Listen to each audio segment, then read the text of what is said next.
आज मैं लाई हूं आपके लिए कुछ ऐसे जुमले जो हम अक्सर गुस्से में इस्तेमाल करते हैं। लेकिन क्या आप जानते हैं कि इंग्लिश में ये जुमले कैसे बोले जाते हैं? आज की वीडियो में मैं आपको सिखाऊंगी। जल्दी से एक लाइक दे दें और कमेंट में बताएं कि आप कितने जुमले पहले से जानते थे। चलो शुरू करते हैं। आवाज नीचे, lower your voice, lower your voice. तुम्हारी इतनी हिम्मत? How dare you, how dare you.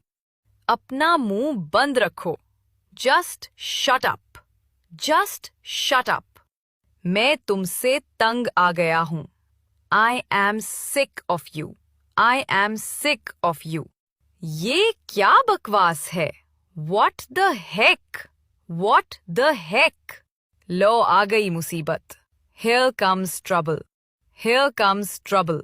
क्या तुम पागल हो? Are you crazy? Are you crazy? Video को शेयर करें और मुझे फॉलो कर लें।